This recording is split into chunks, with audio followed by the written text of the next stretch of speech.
ចូលឆ្នាំប្រពៃណីជាតិខ្មែរខាងមុខនេះពីផ្សារទំនើបធម្មជាតិលីមជីងហាក់សូមគោរពជូនពរដល់ពុកម៉ែបងប្អូននិងអតិថិជនរបស់ផ្សារទំនើបធម្មជាតិលីមជីងហាក់សូមឲ្យជួបតែពុទ្ធពរទាំង4ប្រការគឺអាយុវណ្ណៈសុខៈពលៈកុំបីឃ្លៀងឃ្លាតឡើយសូមទេវតារក្សាឆ្នាំថ្មីតាមបីបាច់ថែរក្សាលោកអ្នកបងប្អូនឲ្យរកទទួលទានមានបានមានសុខភាពល្អធ្វើដំណើរទីចិត្តទីថ្ងៃប្រកបដោយសុខសុវត្ថិភាពអបអរសាទរពិធីបុណ្យចូលឆ្នាំថ្មីប្រពៃណីជាតិខ្មែរ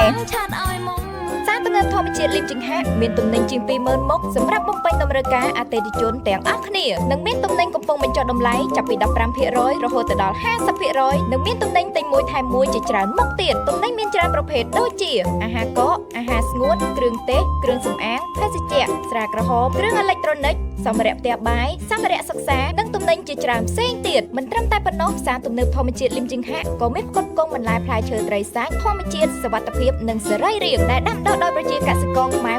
100% ដែលមានសហគមន៍កសិកម្មជាង 300 សហគមន៍កំពុងទទួលបានការគាំទ្រទាំងថវិកានិងផ្នែកបច្ចេកទេសពីអង្គការការីតាកម្ពុជាដើម្បីផ្គត់ផ្គង់កសិផលទាំងនោះមកកាន់ផ្សារទំនើបធម្មជាតិលីមជីងហាក់ download app ផ្សារទំនើបធម្មជាតិលីមជីងហាក់ឥឡូវនេះចំណេញទាំងពេលវេលាចំណេញទាំងថវិកា